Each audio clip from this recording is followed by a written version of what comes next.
नमो अरिहन्ताणं नमो सिद्धाणं नमो आयर्याणं नमो उवच्छायाणं नमो लोये सौवसाहुणं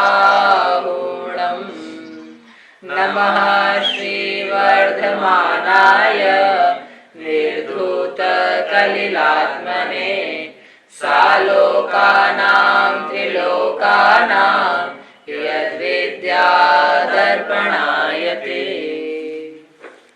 ये मांगलिक ग्रंथ है, श्री रत्नकरण शावकाचार्य है। इसके रचयिता आचार्य भगवान श्री समंतभद्र स्वामी हैं। इसमें तृतीय अधिकार के अंतर्गत सम्यक चारित्र का वर्णन है। सम्यक चारित्र में दो प्रकार हैं, सकल चारित्र और देश चारित्र। उस देश चारित्र के अंतर्गत तीन प्रकार हैं, अणुव्रत, गुणव्रत और शिक्षाव्रत। उन अणुव्रत में भी फिर पुनः 5 प्रकार हैं।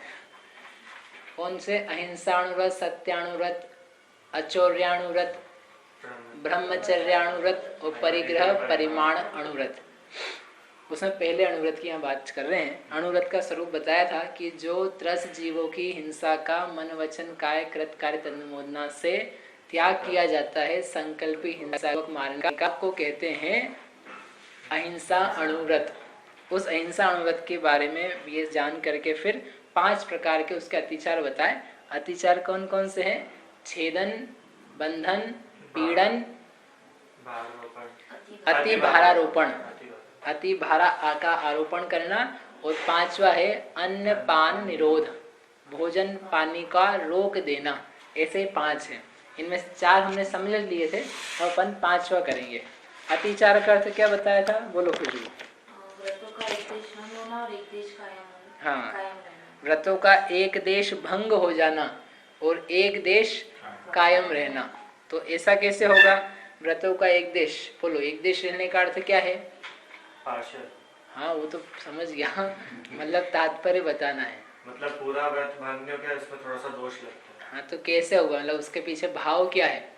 क्या सोच रहा है व्यक्ति कि मैंने व्रत तो भंग किया नहीं है, कैसे भंग नहीं किया उसने? उसके पीछे आधार क्या है, फिलोसॉफी क्या है? मतलब ये कि वह यह सोच रहा है कि मैंने व्रत क्या लिया था? 30 जीवों की हिंसा के, उनके मारने का त्याग किया था। तो मैंने 30 जीवों को तो अभी मारा नहीं है, किसी के प्राण तो नहीं लिए हैं। मैंने केवल इसमें अति भार, ज्यादा वजन ही डाला है अकेला, और उसके कारण भी ये मर नहीं गया है। तो इसलिए क्या है, उसने क्या सोच रहा है कि मैंने इसलिए व्रत का भंग नहीं किया।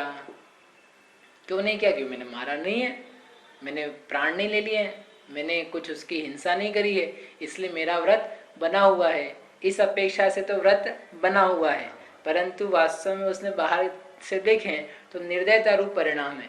यद्यपि उसने जो काम किया उसका पूरा त्याग किया भी नहीं था, स्थूल हिंसा का ही त्याग किया था, तथापि ये भी कैसा है, जीवों को कष्टकारक है। भले मरा नहीं हुआ, लेकिन कष्ट हुआ उससे, इसलिए ये भी एक हिंसा का प्रकार है।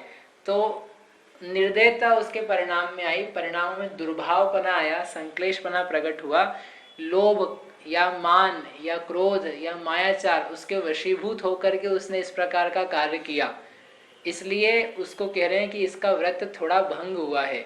इस अपेक्षा से क्या हुआ, दोष लगा, तो इसे कहते हैं अतिचार।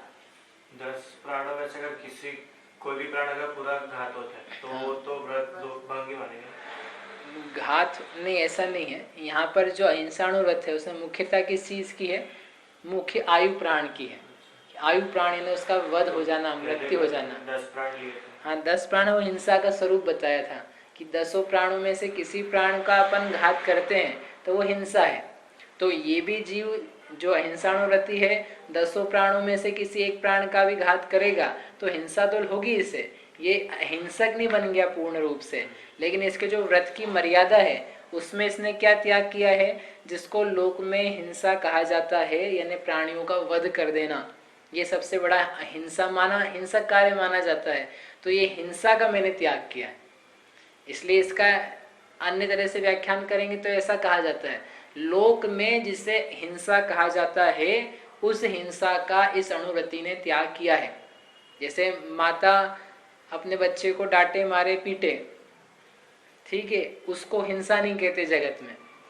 अथवा कोई ग्वाला है, वह अपनी गैया को डंडा मारे, उसको कान छेदे, अथवा कोई बैलगाड़ी वाला बैलगाड़ी के ऊपर भार डाले, तो उसको कोई ये नहीं कहता कि इसने बहुत बड़ा हिंसा कर दी।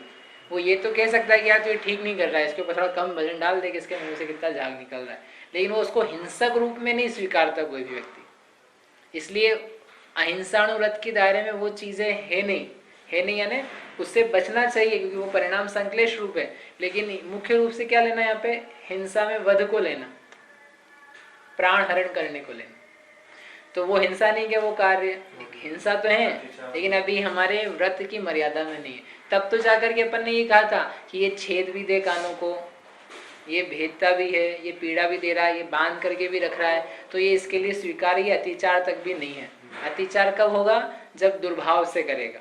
तो क्या बांधेगा किसी पशु को तो क्या हिंसा नहीं होगी, उसकी बांधने का दोष नहीं लगेगा उसको, उसने क्या दंड लायक काम नहीं किया वास्तव में, किसी को दुखी किया ना, उसकी स्वतंत्रता का हनन किया वास्तव में, तो उसके लिए वो हिंसा तो है, लेकिन उसकी व्रत की मर्यादा के बाहर है, ये अर्थ है, ठीक है। नहीं तो कोई भी काम इससे बनेगा ही नहीं, फिर ये अहिंसा महाव्रत की श्रेणी में जाएगा। इसलिए इसको सूक्ष्म नहीं बनाना ज्यादा, ये सूक्ष्म नहीं है, ये स्थूल है। नहीं तो अपन छोटा छोटा लेने लग जाओ। अभी एक भैया थे, उनसे बोला कि आप थोड़ा प्रवचन सुन सकते हो, आधे घंटा आप सुन लो, तो बोले हमने सुना है कि वो कान में लगाएंगे तो बैक्टीरिया मरते हैं। मैंने कहा बैक्टीरिया तुम बाद में, तुम जा रहे हो बस में इतने जीव नीचे मर रहे हैं, वो तो देख नहीं रहे, और तुमको बोला प्रवचन सुनो तो तुम बोल रहे बैक्टीरिया मर जाएंगे, जिसको तुम जानते नहीं हो, जो दिख रहा है उसको तो बचाते नहीं हो। ये सूक्ष्म हो गया, यहाँ अभी त्याग नहीं हो पाएगा। अब आप बोलो सांस लेना बंद कर दो, मरते हैं जी, तो ये संभव नहीं हो पाएगा। तो मरेंगे नहीं, क्या हिंसा नहीं होगी, वो होगी, लेकिन उसका भी त्याग नहीं है, तो पाप लगेगा। तो फिर हम तो बचना चाहते, तो फिर महाव्रती हो, सारे प्रमाद कषाय योग का त्याग करो। इतनी सामर्थ्य क्षमता नहीं है, तो जो स्थूल त्याग आपसे बन सकता है वो करो, ठीक है। इसलिए यहाँ उसकी मुख्यतया से ये सारा प्रकरण लिया था। तो ये 4 अतिचार हो गए। तो बात क्या बता रहे थे अतिचार की, क्योंकि अभी आप लोग थे नहीं बीच में, कई लोग समझ में, एक देश बना रहना और एक देश उसका भंग हो जाना। अपन आगे पढ़ते हैं। अब 5वां अतिचार कहाँ गया, दुर्भाव से खाना पीना न देना 5वां अतिचार है। क्या शब्द दिए, दुर्भाव से, दुष्परिणामों से, क्रोध से, इसको नहीं देते भोजन, देखते हैं फिर ये सीधा हो जाएगा, इसने मेरी बात नहीं मानी इसलिए इसका 2 टाइम का भोजन नहीं देना हमको, जाओ तुम मुझसे जो मनता हो कर लो, सब अक्ल ठिकाने पे आ जाएगी। 2 टाइम भोजन नहीं देंगे तो सब दिमाग ठीक हो जाएगा। और ठीक ही था उसका दिमाग, तो उसने बस थोड़ी सी आपकी बात नहीं मानी थी, तो अपनी कषाय के कारण से कि नहीं इसको ऐसे ही सुनना चाहिए, मानना चाहिए, बर्ताव करना चाहिए। तो इस प्रकार के मान कषाय से या क्रोध में आकर के ऐसा बर्ताव करे कि उसका अन्न पान ही रोक दे बिल्कुल, तो उससे क्या कहते हैं 5वां अतिचार। अतः इसमें इसका ज्यादा विशेष नहीं दिया। अतः अहिंसाणुव्रत में अतिचार न लगे, इस प्रकार का प्रयत्न करना चाहिए। तो किसी का भोजन पानी नहीं रोकना, और रोकना भी पड़ता है कभी कभी, नहीं तो वो काम नहीं होता बराबर, लेकिन उसमें दुर्भाव नहीं होना चाहिए। अब कई लोगों की आदत होती है, ऑफिस में बैठे हैं और हर 2 घड़ी 15 मिनट में मैं चाय पीने जाऊँ, मैं कॉफी पीने जाऊँ। जैसे बच्चे होते कि नहीं, स्कूल क्या नाम है इसका, क्लासेस में, तो क्लास में बैठा वो 15 मिनट, मैडम पानी, 15 मिनट फिर उठा, मैडम भूख लग रही है, तो उसको देख के 1 घंटे कुछ नहीं मिलेगा, बैठा रहे शांति से। 1 घंटे तक कहीं नहीं जाना, तुमको यहीं क्लास में बैठना, 1 घंटे बाद छुट्टी मिलेगी। तो उस समय अन्न पान का निरोध कर दिया कि नहीं, बोला था पानी पीना है, पोहे खाना है, जल भी खाना है, भूख लग रही है, और मना कर दिया। तो उस समय उसके अन्न पान का निरोध किया कि नहीं किया, अन्न पान का निरोध तो किया, लेकिन वो अतिचार है क्या, अतिचार दुर्भाव से नहीं किया कि घड़ी घड़ी अभी पड़ेगा कब, इसको पढ़ने का टाइम हो क्या, 15 मिनट पानी आता है क्या, भूख लगती है क्या, ये ऐसे ही टाइम पास है इसका। इसलिए तू शांति से बैठ, 1 घंटा बैठा रहे, 1 घंटे बाद तुझे जो करना हो सो करना, 2 घंटे बाद रिसेस होगी, छुट्टी होगी, तब तुम्हें नाश्ता पानी जो करना हो कर ले।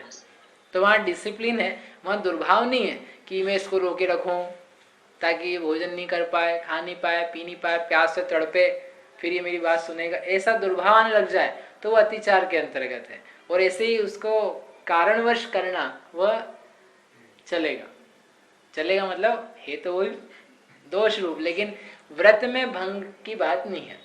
ये सारे प्रकरणों में ध्यान रखना, नहीं तो आपको गड़बड़ हो जाएगी कि छेदने की आपने अनुमति दे दी, भेदने की दे दी, पीड़ा करने की, चाबुक मारने की, चाटा मारने की, सब तो कह दिया, सब कर सकते हो, तो फिर व्रत बचा क्या? कि आवश्यकता के अनुसार वे कार्य किए जाते हैं, तब भी पाप तो है और हिंसा भी है, तथापि व्रत संबंधी दोष नहीं है। जैसे आपने रात्रि भोजन त्याग किया और फिर आप दिन में भोजन कर रहे थे शाम को 6 बजे गर्मियों के समय में, तो आपको दंड है कि नहीं है? रात्रि भोजन त्याग किया आपने और फिर आप शाम को 6 बजे भोजन करते हुए दिखे, तो आपको दंड लगेगा कि नहीं लगेगा? पाप लगेगा कि नहीं लगेगा? रात्रि है ना, सूर्यास्त के साथ में रात्रि चालू हो जाता है। सूर्यास्त के बाद भी दिन रहता है जैसे? नहीं, वो तो फिर रात्रि है। सूर्यास्त के बाद भी जो आपको दिन दिखता है, उजाला दिखता है, वो रात्रि के अंतर्गत है। तो हम तो कह रहे हैं 6 बजे, मतलब 7 बजे सूर्यास्त होता है, 6 बजे भोजन कर रहे हो, तो उस समय आपको दंड है कि नहीं है? पाप है कि नहीं है? हिंसा है कि नहीं है? बोलो, पाप है कि नहीं? समझा चुके पहले 1-2 बार? मतलब यदि सूर्यास्त के पहले भी 45 मिनट के पहले क्या तो हाँ, तो 1 घंटे पहले कर दिया ना हमने तो आपको, तो कोई पाप तो नहीं है ना? ठीक है। अरे भाई, भोजन करना कब से पुण्य का काम हो गया है? अगर 6 बजे भोजन करने में कोई पाप नहीं है तो 5 बजे भी कर सकते हैं। 5 बजे भी करो एक बार, फिर 4 बजे भी कर लो, फिर 3 बजे एक बार वो कर लो, फिर 2 बजे और कर लो, फिर पाप तो है नहीं ना। फिर 1 बजे भी कर लो। जैसे दिन के 10 घंटे हैं तो 10 घंटे में 10 बार कर लो अपन। क्यों जी, क्या तकलीफ है? कि भाई पाप तो तब भी है, पाप नहीं ऐसा नहीं है, लेकिन तुमने जो व्रत लिया है उसमें कोई तकलीफ नहीं, वो व्रत पूरा बना हुआ है। तुमने रात्रि भोजन त्याग लिया था ना, दिन के भोजन का था ना त्याग किया था, 1 बार 2 बार का था ना त्याग किया था, तुमने तो लिया था रात्रि भोजन त्याग। तो आपने जब ये दूसरा कोई कार्य किया खाने का भी, तब भी उस व्रत में दोष नहीं है, उस व्रत का कोई भंग नहीं है, उसमें कोई प्रॉब्लम नहीं आई है, वो तो बना हुआ है अपनी जगह। लेकिन जो कार्य कर रहे हो उसमें हिंसा नहीं है, उसमें पाप नहीं है। सामने कब बोला? आई बात समझ में? इसलिए ये कहने का मतलब था कि ऐसे के ऐसे ही जब इस हिंसाणुवृत्ति ने छेदन भेदन कुछ किया किसी का, तो उसमें दोष नहीं है, ऐसा नहीं, दोष तो है, लेकिन इसके व्रत की मर्यादा से बाहर है। जैसे दिन में खाना रात्रि भोजन त्याग की मर्यादा से बाहर है, रात्रि भोजन का त्याग है, दिन के भोजन का त्याग नहीं है। ठीक वही व्यक्ति यदि कोई उपवास कर रहा है और उपवास करके वो शाम को 5 बजे खा रहा है, तो फिर तो पाप है। और ये पाप नहीं था कि अब और महापाप है कि अब इसका व्रत भंग हो गया। रात्रि भोजन त्याग करके दिन में कर रहा था, व्रत भंग नहीं था, लेकिन उपवास लेकर के दिन में भोजन करे और बल्कि 3 बजे खाए बहुत जल्दी, तब भी क्या है? पाप बड़ा है। क्यों? क्योंकि इसने त्याग पूरा किया था। ऐसे पूरा त्याग करे कोई, एक स्थावर जी को हिंसा का भी त्याग, त्रस जीव की हिंसा का भी त्याग, मन से, वचन से, काय से, कृतारी अनुमोदना सबसे कर दिया। अब वह करवाए भी किसी के कारण से, तब भी वो क्या? उसके लिए महापाप। और जिसने त्याग नहीं किया वो करे लेकिन उसको बुरा माने, तो उसके लिए अल्प पाप।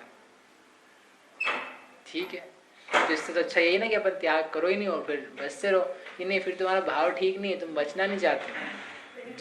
जो चीज बुरी लगती है उसका नियम धारण किया जाता है कि ये कार्य हो हम नहीं करेंगे। ठीक।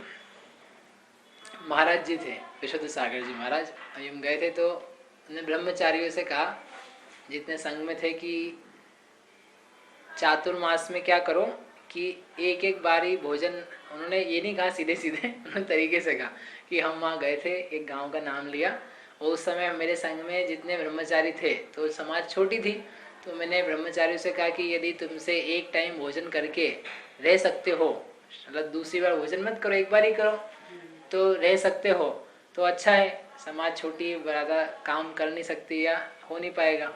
तो उन सभी ब्रह्मचारियों ने सहर्ष स्वीकृति दे दी और फिर वो एक एक टाइम उन्होंने भोजन किया और समाज वाले भी बहुत प्रसन्न हुए ब्रह्मचारियों से, संघ से, सब जो भी फिर था। तो उन्होंने ये कहा, वो कहा कि अब अपन वहाँ जा रहे हैं तो वहाँ भी समाज ऐसी छोटी है, तो आप में से कौन कौन चातुर्मास के दौरान एक टाइम भोजन करे, मतलब रहे और चल जाए उसका, ऐसा कौन है? तो सब ब्रह्मचारी भाइयों ने हाथ उठा दिया। तो महाराज ने कहा ये हो गया। फिर तो महाराज ने कहा ठीक है, सबको नियम दिला दिए। फिर महाराज ने कहा, पूछा उनसे कि ये अन्नपान निरोध हुआ कि नहीं हुआ इनका, हमने इनका अन्नपान निरोध कराया कि नहीं, कि हमने इनको नियम दिलवा दिया ना और एक टाइम कराया, तो इनका अन्नपान निरोध हुआ कि नहीं हुआ। तो फिर महाराज ने उत्तर दिया कि हिंसा की व्याख्या देखनी पड़ेगी। हिंसा में क्या कहा है सूत्र में, प्रमत्त योगात प्राण व्यपरोपणम हिंसा, प्रमाद के कारण से प्राणों का व्यपरोपण, प्राणों का घात करना, प्रमाद के कारण से, कषाय के कारण से इनके भोजन पान को रोक देना, अथवा अपनी भाषा में कहो दुर्भाव से भोजन पानी को रोक देना, उसका नाम दोष है। लेकिन यहाँ दुर्भाव से नहीं रोका गया है, ये तो इनके दीक्षा की तैयारी है। इस दीक्षा की तैयारी के कारण से ये किया गया स्वेच्छा से कार्य, हमने प्रेरणा करी है, हमने जबरदस्ती नहीं कहते को करनी पड़ेगा एक टाइम, नहीं तो यहाँ से गायब हो जा, हम नहीं करवा सकते, हमने व्यवस्था नहीं चली, ऐसा नहीं कहा। हमने प्रेरणा करी कि ऐसा करो तो भला है, और उसने फिर स्वेच्छा से करना चाहिए इसलिए करते हैं, और ये हमारे लिए हितकारी है, उसे भला जान के उसने अपने अन्न का त्याग किया, भोजन का त्याग किया, तो इसका नाम अन्नपान निरोध नाम का कार्य नहीं करवाया। यदि ऐसा मानने लग जाए तो जिन जिन आचार्यों ने उपवास के उपदेश दिए हैं तो उनका तो बड़ा व्रत भंग हो गया। उन्होंने कहा देखो बहन जी उपवास करा करो, उपवास करो मतलब महाराज क्या करना है, इतना समझ में नहीं आता है। भोजन पानी नहीं लेना, 4 प्रकार के आहार का त्याग करना, अपनी आत्मा के समीप बसना, नहीं बच सको तो कम से कम जिनेन्द्र के समीप जाके बसना, उस दिन रहना, दिन भर मंदिर में पूजा पाठ स्वाध्याय सामायिक ध्यान विधान अनुष्ठान जो हो सकता है श्रेष्ठ हो करना। तो उन्होंने कहा भोजन का त्याग करना, तो त्याग हो गया ना, फिर त्याग करवा दिया उन्होंने। अन्नपान निरोध हुआ कि नहीं, फिर उनको पाप लगेगा कि नहीं लगेगा? लगने लग जाए तो आचार्य तो पीछे हो जाएंगे, भगवान बड़े पापी हो जाएंगे क्योंकि सारा वहीं से तो निकल के आया है। उन्होंने तो सारे व्रत बताए, मुक्तावली व्रत, कनकावली व्रत, पुष्पांजलि व्रत, रत्नत्रय व्रत। तो इसलिए प्रमत्त योगात, प्राणों प्रमाद के योग से, प्रमाद होगा ना तो हिंसा होगा। प्रमाद के कारण से, आलस्य से, कषाय से, दुर्भाव से किसी का भोजन पानी रोक दोगे तो वह होगा। जैसे घोड़े वगैरह को होते ही नहीं, घोड़े को रोक दिया, भोजन नहीं दे रहे ताकि ये लेके जाए, घोड़े को भोजन दिखा के रखा सामने सामने, उसकी बांध दी, मुंह पे बांध देते, वो मुंह में आ नहीं पाता है, वो दिखता रहता है, आगे आगे की आगे तो चलता रहता है। ऐसा किसी ने बताया, हमको पता नहीं क्या होता है लेकिन उसके मुंह में ऐसा बांध देते कि वो आगे दिखता है उसको, तो आगे दिखता है तो उसके कारण चलता रहता है, और बेचारे मुंह में दाना नहीं आता तो लोभ से चलता रहता है। उसके अन्नपान का एक प्रकार से निरोध कर दिया। देना हो सकता है भरपेट खिला के लाया तो अलग बात है, लेकिन नहीं दे रहा है खाने पीने के लिए तो निरोध है। ऐसे ही अपने घर के जो नौकर वगैरह हैं उनको ऐसे काम पे लगा देना कि वो खाए पी नहीं पाए, ऐसी जगह भेज देना जहाँ भोजन पानी की व्यवस्था ना हो बराबर से, वो तड़प जाए, पानी के लिए तड़प जाए, तो ऐसा करना दुर्भाव से, वो क्या है, या अज्ञान से वह अति नहीं, अन्न पान निरोध नाम का अतिचार। इस प्रकार से 5 अतिचार अहिंसाणुव्रत के अंतर्गत कहेगा। इसके अलावा इसी से संबंधित और जो चीजें हो सकती है जिसमें दुर्भाव से प्राणियों को बांधना, मारना, छेदना, दुखी करना, वचन ऐसे कहना जिसके कारण से दुख होवे, वो सब इसके अंतर्गत क्या समझ लेना, अतिचार समझ लेना। जहां तक कि वध ना हो, वध ही करने पे उतारू हो जाए बुद्धिपूर्वक कि मैं तो मारूंगा इसको, मेरे से मुझे इसकी शक्ल पसंद नहीं है, मुझे इसकी वचन पसंद नहीं है, मुझे इसके साथ रहना पसंद नहीं है, जब तक ये मरण को प्राप्त नहीं हो जाता तब तक मैं अच्छे से कैसे रहूंगा, तो ये खुद ही मार दे, मरवा दे, तो इसने तो तरह जीव की साक्षात हिंसा कर ही दी है। फिर तो क्या हो गया, प्रतिभंग हो गया। फिर तो ये कह नहीं सकता नहीं मेरा व्रत भंग नहीं हुआ, मैंने तो व्रत लिया था कि मेरे भाई को छोड़ करके मैं सब 10 जीवों की हिंसा का त्याग करता हूँ, इसलिए मेरे भाई को तो ऐसा कोई व्रत नहीं होता कि इसको छोड़ूंगा और इसको बचाऊंगा। भाई उन्होंने कहा चर सत्वान में सारे चर सत्व आ गए, इसलिए कोई अब तुम्हारा शत्रु नहीं बचा चर में यानी 30 जीवों में। और शत्रु कदाचित दिखे भी तब भी मैं इसको मारूं, कोई इसको मारे और ये मर जाए तो मैं प्रसन्न हूं, इस प्रकार के परिणामों को तो मैंने त्याग कर दिया है। और वो अपना पाप पुण्य का उदय जाने, मैं अपना पाप पुण्य का उदय जानूं, हमारा उससे कोई लेन देन संबंध नहीं। उसका भला हो तो अच्छी बात है, बुरा हो तो वो उसका जाने, हमारा उससे कोई संबंध प्रयोजन राग द्वेष नहीं है। इस भाव से युक्त रहे तो ठीक, और मारने मरवाने पर अवतारू हो जाए तो व्रत भंग हो गया। ठीक, ये पांचों अत्याचार मनुष्य गति की मुख्यता से दिए होंगे, मनुष्य की मुख्यता से। और ये क्या नाम है इसका, तिर्यंच है ना, तिर्यंच भी उसके अनुसार, जैसे किसी का छेदना, तो इनको तो ऐसे ज्ञान रहता है नहीं इतने सबका, तिर्यंचों की रह सकता है। तिर्यंच भी ज्ञानी जीव होते हैं ना, 5वां गुणस्थान तिर्यंच के भी होता है। जो 5 गुणस्थान यानी व्रती है ना, अहिंसाणुव्रत तिर्यंच भी पालन करता है। असंख्यात जीव है किसमें, तिर्यंच गति में, जो 5वें गुणस्थान वाले हैं। जितने मुनिराज नहीं है ना, उससे असंख्यात गुने अधिक तिर्यंच हैं जो 5वें गुणस्थान में, देश संयम में, मरण करके सब ऊपर स्वर्गों में जाते हैं। सम्यक दृष्टि, जितने मनुष्य सम्यक दृष्टि नहीं है उससे असंख्यात गुने तिर्यंच सम्यक दृष्टि, और सम्यक दृष्टियों से कम देश संयम यानी 5म गुणस्थान को प्राप्त करने वाले, और ये अहिंसा व्रत का पालन करने वाले। मैं 30 जीवों की हिंसा नहीं करूंगा, इस प्रकार का नियम है उनका। शेर ने भी लिया अहिंसा व्रत, अब शेर नियम ले लेगा तो कैसे चलेगा। ठीक है, चर सत्व को नहीं मारेगा यानी, लेकिन जो भोजन के लिए है तो उसके लिए तो मारना पड़ेगा, वो चल जाएगा। वो अतिचार जैसा कि नहीं ऐसा नहीं चलेगा। चर सत्व यानी चर सत्व, प्राण जाने पर भी मैं किसी 30 जीव की हिंसा न करूंगा, न कराऊंगा, न करते हुए के अनुमोदना करूंगा। कोई ला करके दे देगा तो खा लोगे ना, नहीं खाऊंगा। शेर ऐसा व्रत ले सकता है। किसने लिया, महावीर स्वामी के जीव ने। जब उसे सम्यक तो हुआ, मुनिराज के दर्शन हुए और देखा और पूर्व भव सब याद आया, जाति स्मरण हुआ, उसने उसी सम्यक के साथ में व्रत भी ले लिया, अहिंसाणुव्रत, पंचाणुव्रत। फिर भोजन का क्या हुआ, उसके भोजन नहीं किया और मैं चलूंगा तो ये लोग भयभीत होंगे, ये पशु पक्षी भागेंगे तो उसका दोष भी लगेगा। तो अपन एक जगह बैठ जाओ, निढाल होके बैठ गया एक ही जगह, 1 महीने तक बैठा रहा, 1 मंथ, 1 महीने की समाधि हुई उसकी। लोग पशु पक्षी समझे ही मर गया तो आ करके चोचे मारे। जो पहले डरते थे वो डरते हुए जीव उसके पास आने लगे अब, लेकिन और आकर के इसको फाड़ें कुछ करें फिर भी ये ठीक शांति से। ऐसा अहिंसाणुव्रत शेर नहीं पालन किया, हाथी नहीं पालन किया, मगरमच्छ आदि जीव पालन करते, पानी पीते, वनस्पति भोजन कर लेते, मतलब कुछ प्रकार से काम चल जाते, 30 जीवों की हिंसा नहीं करते। ये मनुष्य तो बिना काम के 30 जीव की हिंसा कर ले, भोजन दूसरा मिल सकता है फिर भी 30 जीव की हिंसा करते। काय का मनुष्य दिख रहा है गिरते गिरते जीव मर रहे हैं, कीड़े पड़ते जा रहे हैं और फिर भी वो खाए जा रहा है उसको। बरसात के दिनों में जितना बाहर का, बरसात के हमेशा की है, बरसात में सामने दिख जाए कि सामने के सामने जीव पैदा हो रहे हैं और ये इतने बड़े थाल में, क्या होता है भाजी का थाल और पाव भाजी में कितने पाव वाले कौन कौन से कीड़े हैं, भाजी में कौन कौन सी भाजियां हैं। क्यों इंदौरियों को ज्यादा पसंद आती सब चीजें, तो कितनी बुद्धि, उतरस जीव है सब, 2 इंद्रिय उड़ने वाले जितने जीव पड़ते हैं ना, 17 जीव, और सब ये आने दो, कोई दिक्कत नहीं है, इनको देख के खाने वाला नहीं इनको, तो ठीक नहीं। शेर जैसा प्राणी जब इतना महान काम कर सकता है, अपना भोजन पूरा छोड़ सकता है, मृत्यु को स्वीकार कर सकता है, तो तुम्हारे तो हमारे तो कुछ भी नहीं है। अपने तो बहुत शुद्ध भोजन खाने के लिए, अपन प्राप्त होने के लिए योग्य, बाजार का जितना सारा खाना है ना सब तरस हिंसा से युक्त है।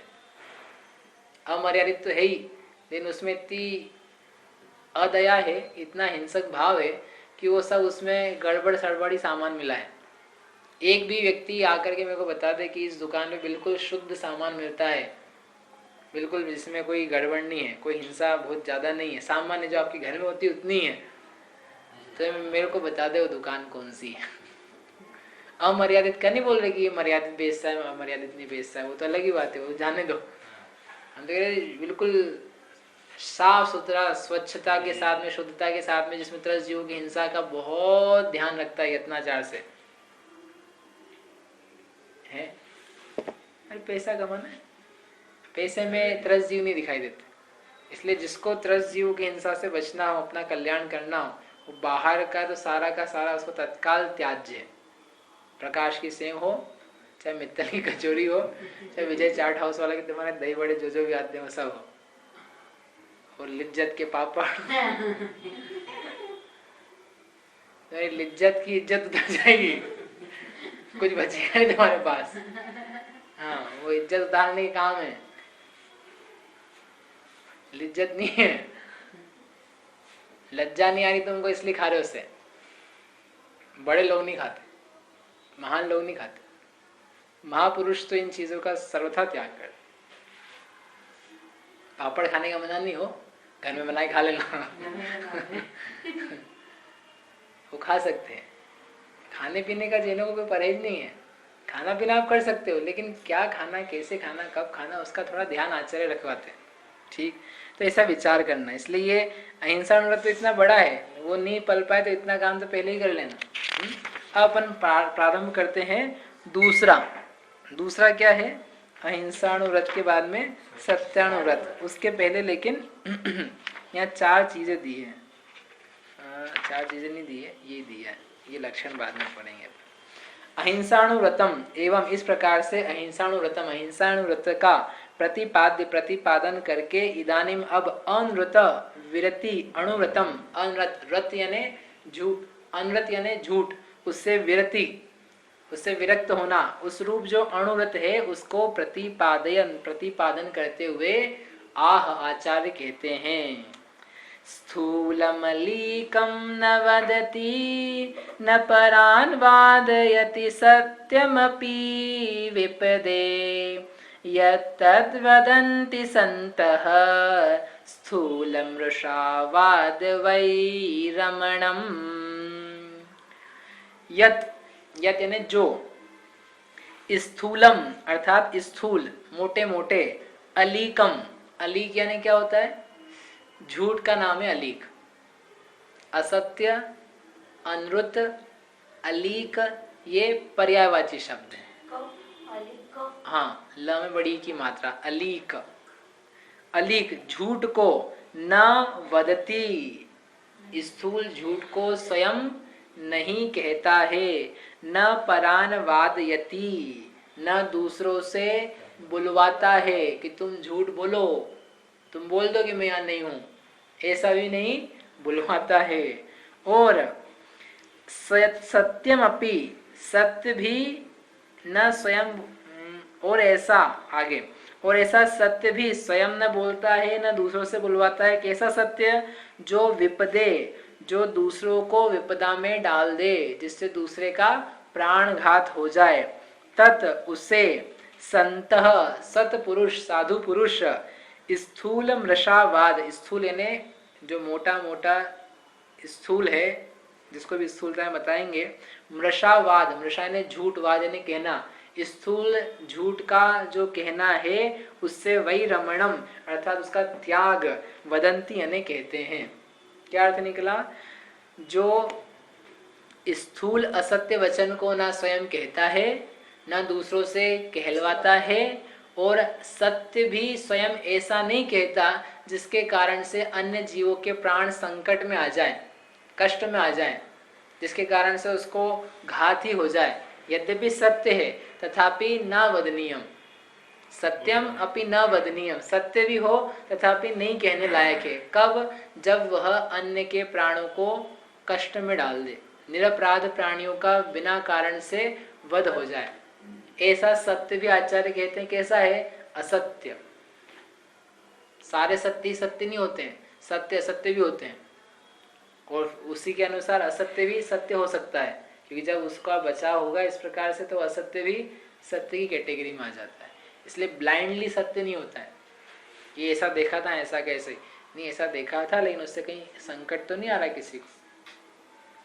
संकट नहीं आया तो इसमें अनेक प्रश्न आ जाते हैं फिर कि फिर न्याय के मार्ग पे चलते हम क्या करें, गवाही देना नहीं देना, काम करना वैसा नहीं करना। तो उन सब प्रकारों के अंतर्गत अब यहाँ देखेंगे। यहाँ पर अभी इतना ही सत्यानुव्रत का लक्षण जानना कि सत्य स्थूल जो झूठ है उसे ना स्वयं कहना ना दूसरों से कहलवाना, और साथ में अनुमोदना समझ लेना कि दो कहे ना, कृत से, कारित से और अनुमोदना से। अनुमोदना भी नहीं करे, झूठ कोई कह रहा है उसकी अनुमोदना ना करे। अब लेकिन कैसे झूठ का त्याग, झूठ तो बहुत प्रकार का है। दुकानदारी कर रहा है व्यक्ति, उसने पूछा क्यों भैया कितने का है, 100 रुपए का। अरे 100 रुपए तो बहुत ज्यादा है। अरे इतने में तो आया मेरे को, इसमें कमाई क्या है, जितने में आया उतने में दे रहा हूँ बाबूजी, तुमको ले लो।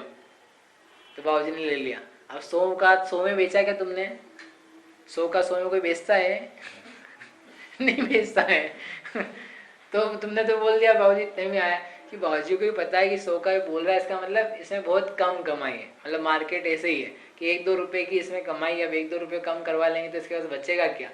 तो उसको ही पता है ग्राहक को, और आपको ही पता है। और ये इस प्रकार का जो झूठ है वो कैसा है, वह त्याज्य भी नहीं हो सकता। इसका त्याग नहीं है कि नहीं इसका त्याग करो, जितने में आया उतना बताओ। उसको ग्राहक ने पूछा तुम बताओ कितने का आया तुम्हारे को, फिर मैं निक्की करूंगा कि कितने में तुमसे खरीदूं। तो ये बोलने के लिए बाध्य नहीं है सत्यानुव्रति कि बताओ मैं तुमको। कल को कोई पूछ ले तुम्हारे पास कितना धन रुपया बेटा, बताओ तुम्हारे पास ज्वेलरी कितनी है, तो महिला बताने के लिए बाध्य नहीं है सत्यानुव्रति कि मैं सब बताऊं। मतलब यहाँ पर ऐसा झूठ का त्याग है जिसके कारण से वस्तु का स्वरूप ही बिगड़ जाए, पदार्थ ही बिगड़ जाए, और प्राण संकट में पड़े, जीव का विपत्ति के रास्ते पे गमन हो जाए। उन सब प्रकार के झूठों का त्याग कहेंगे, मोटे मोटे झूठों का त्याग कहेंगे। जो चल जाते हैं लोक व्यवहार में, जिनको झूठ कहा भी नहीं जाता, उनका त्याग नहीं। जिनको संसार में झूठ माना जाता है, उन झूठों का त्याग यहाँ पर है। सूक्ष्म झूठों का त्याग नहीं है। तो झूठ झूठ नहीं क्या, फिर वो झूठ तो है लेकिन उसका त्याग अभी नहीं है। हाँ, महाराज कदाचित कोई दुकान खोल ले और उनसे कोई पूछे महाराज कितने का है, तो महाराज को सही बताना पड़ेगा ना। महाराज दुकान ही खोलेंगे, आप कैसी बातें करते हैं, महाराज कहाँ से आगे बीच में, तो गृहस्थों की बात थी। हाँ, सावधानी से सुनो। जा वाणी के ज्ञान ते सूझे लोका लो, सो वाणी मस्तक नवो सदा देत हो।